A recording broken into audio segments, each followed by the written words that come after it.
wabarakatuh.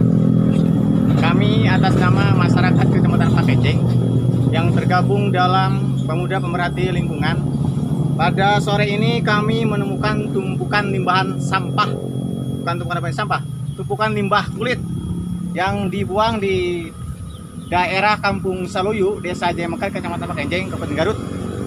Ini ada beberapa titik buangan limbah kulit yang dibuang oleh oknum tertentu di lingkungan Kecamatan Pakenceng.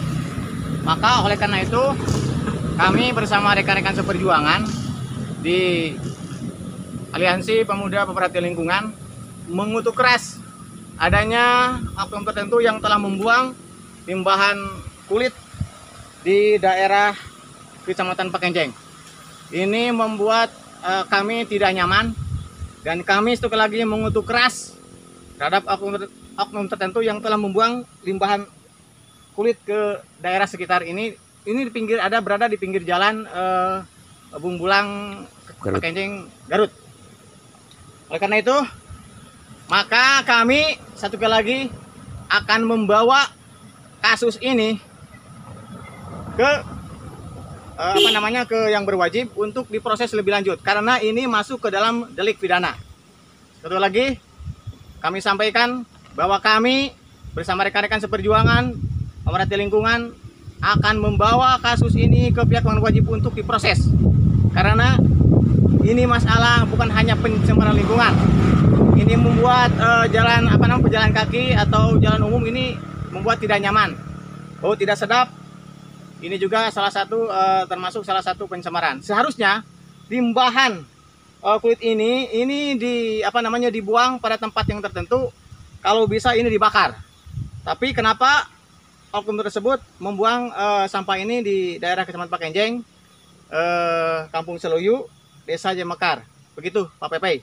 Sekali lagi, saya akan bawa kasus ini ke pihak yang berwajib untuk diproses lebih lanjut. Ini sampling, Pak Pepe, ini Pepe. Siap. Ini samplingnya ini, contohnya ini tuh bau busuk, bau menyengat.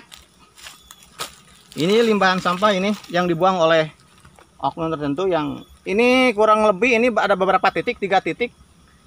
Kalau dikalkulasikan ini kurang lebih dari 1 tahun lebih, Pak Ipung. Begitu. Terima kasih atas atensi dan waktunya. Wassalamualaikum warahmatullahi wabarakatuh.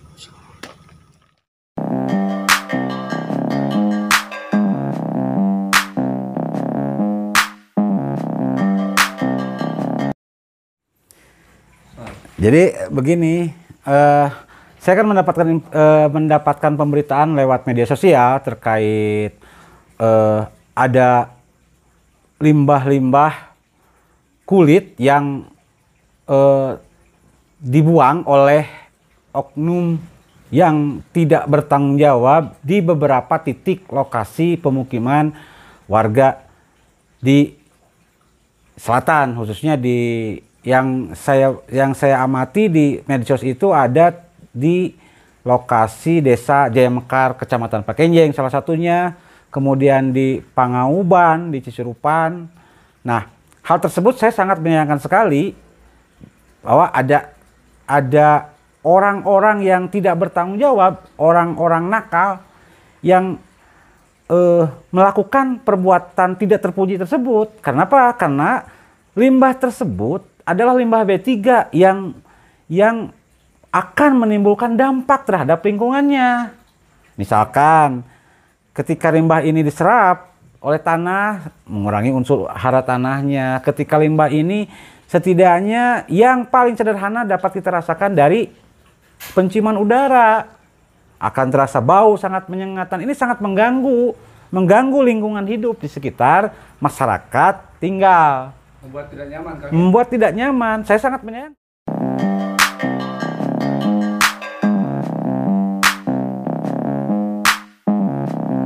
Nah begini, sebetulnya sangat sederhana untuk menemukan siapa sih orang yang dapat atau orang yang pantas untuk dicurigai. Begini, hari ini di Kabupaten Garut ada para pengusaha kulit yang menghasilkan limbah-limbah kulit, limbah-limbah B3. Kemudian pertanyaannya, berdasarkan peraturan pemerintah nomor 101 tahun 2014, ini ada kewajiban para setiap orang atau setiap usaha atau perusahaan yang menghasilkan limbah untuk melakukan pengelolaan limbah.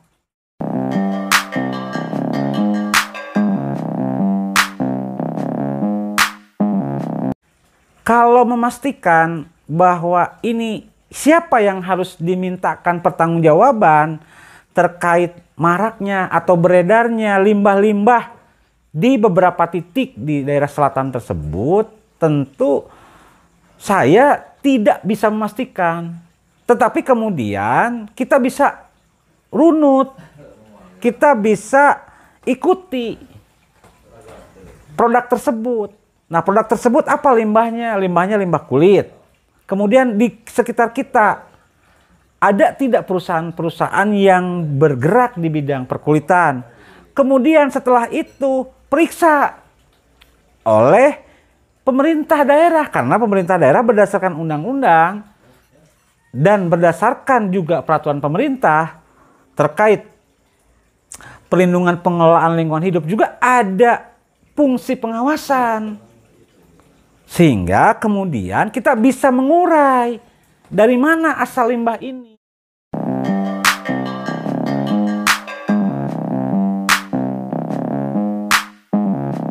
Begini cara mengurainya. Ada nih fungsi pengawasan yang dimiliki oleh pemerintah, dalam hal ini Dinas Lingkungan Hidup. Coba cek oleh Dinas Lingkungan Hidup, apakah para pengusaha yang menghasilkan limbah tersebut, apakah para pengusaha yang dalam usahanya menghasilkan limbah tersebut telah memiliki pengelolaan limbah itu sendiri. Nah, apabila mereka telah memiliki, tentu kita akan dapat dengan mudah bahwa oke, perusahaan ini sudah melakukan sebagaimana yang diatur dalam peraturan pemerintah nomor 101 terkait pengelolaan limbah bahan beracun dan berbahaya. Kemudian pertanyaannya akan muncul apabila ternyata ada perusahaan-perusahaan yang menghasilkan produk limbah tersebut ternyata dia tidak memiliki alat pengolahan limbah itu sendiri. Pertanyaannya, kemana? Atau dikemanakan? Atau dibuang kemana? Atau di model pengolahan seperti apa yang dilakukan oleh para pengusaha yang menghasilkan produk limbah B3 itu sendiri? Oke.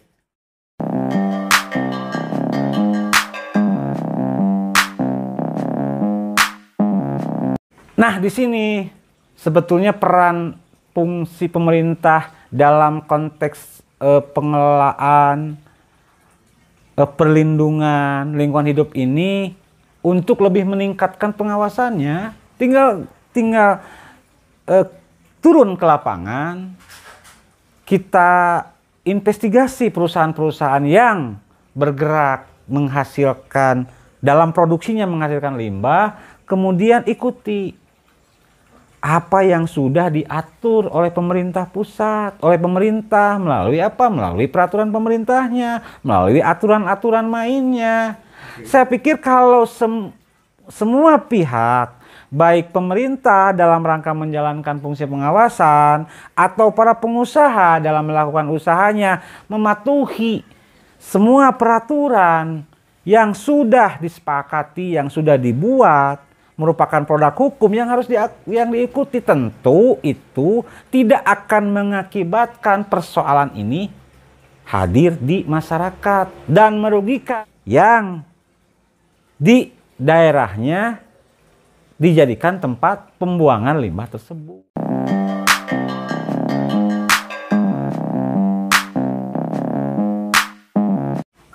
Kalau yang saya ikuti yang sudah viral di media massa, memang saya pribadi baru di tahun-tahun ini, yang salah satunya di Desa Jaya Mekar tadi yang saya lihat videonya, yang saya terima share dari teman. dari Facebook juga, di daerah Pangauban juga saya lihat. Kenapa di lokasi-lokasi tertentu, di lokasi-lokasi terpencil, di lokasi-lokasi yang jauh dari kediaman masyarakat, di sekitar Garut Selatan, sampai hati oknum-oknum yang tidak bertanggung jawab membuang limbah B3 tersebut di daerah mereka. Ini memang perbuatan yang kurang ajar.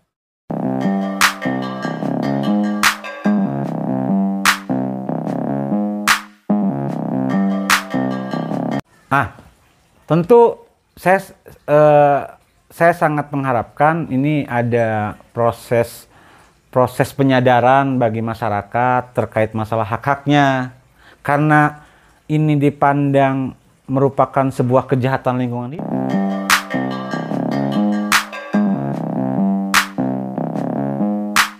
Karena perbuatan tersebut berdasarkan pasal 104 Undang-Undang 32 tahun 2009 tentang perlindungan dan pengelolaan lingkungan hidup, di mana setiap orang dilarang membuang limbah di media lingkungan hidup.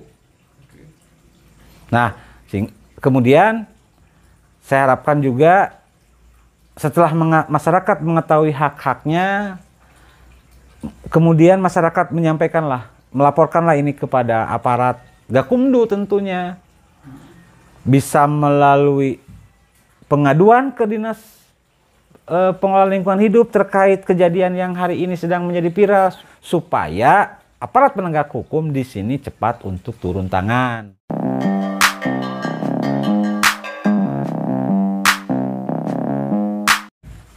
Saya terlebih dahulu akan melakukan advokasi. Yang pertama-tama tentu kita pastikan bahwa video tersebut memang video yang hari ini terjadi.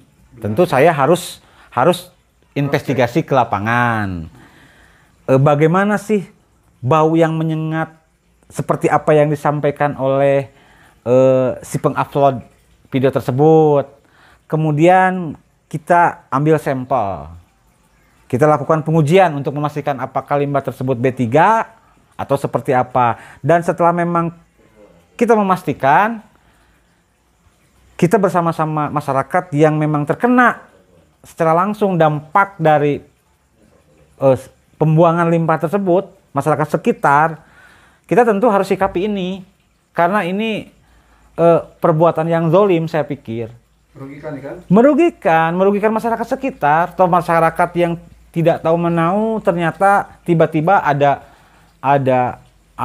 tumpukan limbah yang menyengat secara penciuman hidung, yang kemudian juga akan berdampak terhadap kesuburan tanah, juga berpotensi menimbulkan penyakit juga di kemudian hari. Nah, ini kan merugikan masyarakat. Hal-hal sedemikian ini harusnya dinas itu lebih proaktif. Harusnya dinas itu tidak menunggu terlebih dahulu pengaduan dari masyarakat, coba turun ke lokasi-lokasi, ke titik-titik pembuangan, coba lakukan investigasi. Saya pikir kalau fungsi pengawasan ini dilakukan dan mau dilakukan dan ada itikat untuk melakukan ini, gampang bagi pemerintah, karena mereka kan punya perangkat. Mereka punya aturan, mereka punya kekuasaan untuk melakukan penindakan terkait ini. Sederhananya, saya sampaikan sederhananya apa? Pengawasan yang dilakukan pemerintah, coba turun ke perusahaan-perusahaan yang menghasilkan produksi limbah tersebut. Coba cek, apakah mereka sudah memiliki tempat pengelolaan limbahnya. Jadi tidak hanya sekedar cek tempat produksinya, tapi apakah mereka memiliki tempat pengelolaan limbahnya. Kalau tidak memiliki, kemana limbahnya dibuang? Kan seperti itu. Jangan sampai kita ini dijadikan tempat pembuangan limbah. Mungkin saja ini pembuangan limbah dari perusahaan-perusahaan yang berasal dari luar kabupaten juga. Nah, hari ini pengawasan pemerintah harus ditingkatkan. Momentum hari ini dijadikan oleh pemerintah dalam melakukan fungsi pengawasannya untuk melakukan perbaikan dalam konteks pengawasan, perbaikan dalam konteks pembinaan, perbaikan dalam konteks untuk menjaga lingkungan hidup di Kabupaten Garut. Salah satunya, coba lakukan pembinaan di para pengusaha yang memproduksi limbah tersebut. Pastikan bahwa mereka sudah menjalankan sebagaimana aturan yang sudah ditetapkan, yaitu Peraturan Pemerintah Nomor 101 Tahun 2014 tentang pengelolaan limbah B3.